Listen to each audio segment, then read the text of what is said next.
Hey everybody, it's Pastor Lynn. It's Tuesday, the 23rd of March, 2021. I just wanted to come to everybody today and just check in. I pray everything's going well in your day and in your life. I pray that no matter what you're facing, you realize that God is for you. He loves you. He would move heaven and earth to make things right for you. And I also want to ask you, if you need prayer for anything, please let me know. Drop it down in the comments section down below. I would love to partner with you in prayer. You know, today as I was studying the book of 1 Samuel, I was reading about David and his conflict with the Amalekites at Ziklag. And, you know, David, he'd been persecuted. He was running from King Saul, and he had taken up with the Philistine army. Now he was doing good things in their eyes. He was helping them win battles, and the king of the Philistines, he was really pleased with David. But the lords, that's little L, lords of the Philistines decided, you know what, we don't want him going to war with us. We don't want to risk it. Send him home. So the king of the Philistines told David, you need to go home. You and your men can't go with us. You got to go home. So they started the ride from where they were to their base at Ziklag. And when they got to Ziklag, the Amalekites had gotten there first. The Amalekites had raided into Judah. And they burned everything. They didn't kill anybody. They took everybody prisoner and left with them.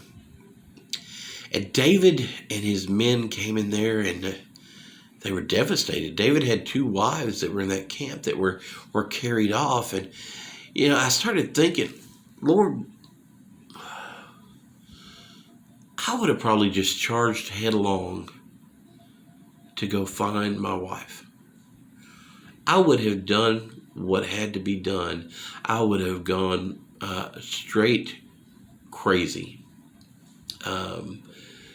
They would have probably called me a berserker if they were Vikings, because I wouldn't have thought. But David paused, even though the people that were with him, they were thinking about stoning David. David paused and sought the Lord. And when he sought the Lord, he said, shall I pursue this troop? Shall I overtake them?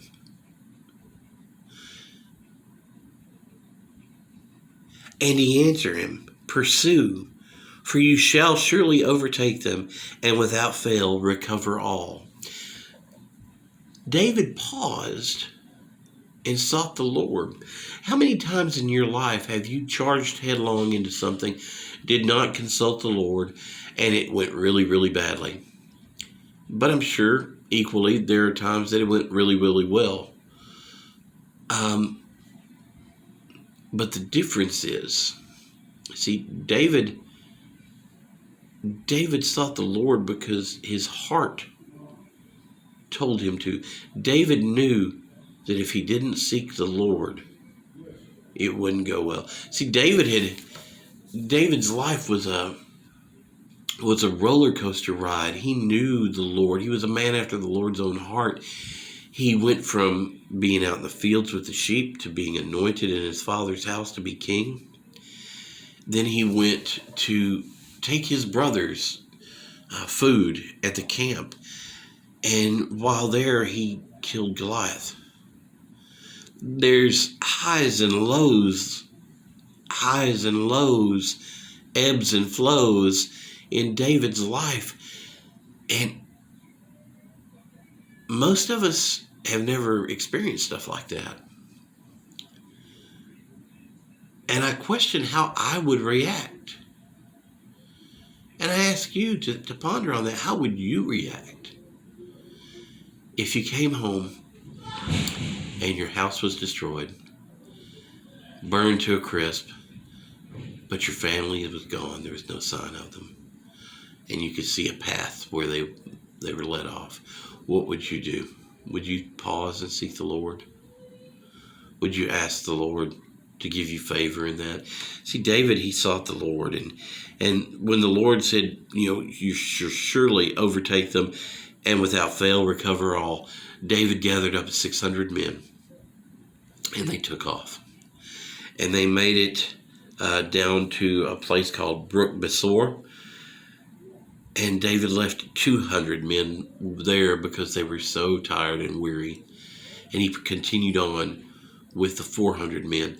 And then they found an Egyptian slave in the field, and they brought him in and they fed him, they gave him water, and the slave said, I'll take you to where my master is, because we were raiding and we burned Ziklag, and all of the people that we took are with my master, and I'll take you to him, but you can't kill me and you can't tell my master I led you there.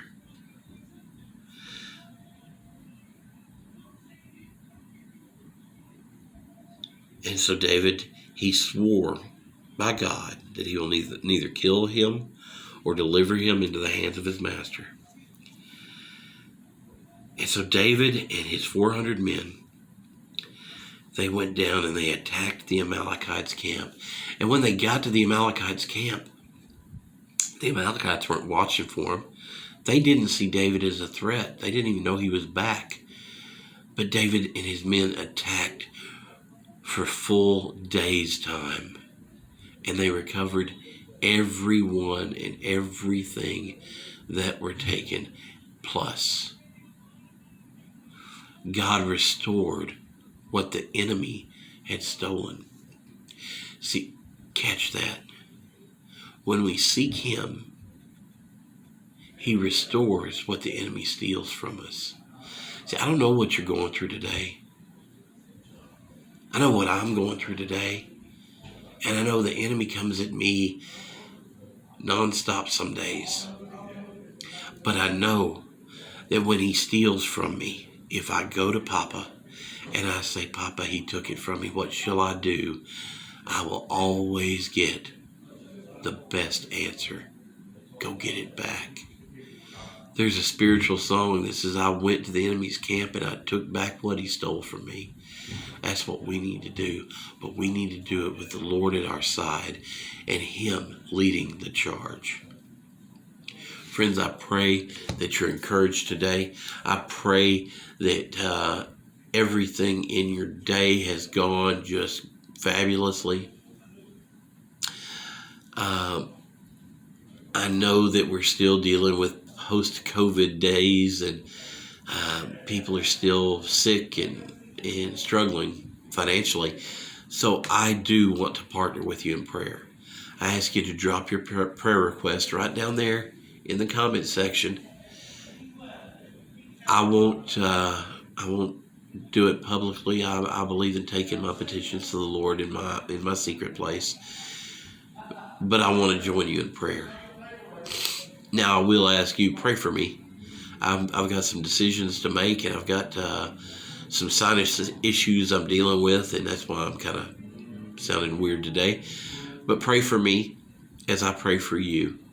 And together with the Lord, we can do all things. I love y'all. God bless you. Have a wonderful afternoon. And I'll see you next time.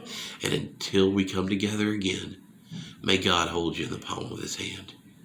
Be blessed, my friends.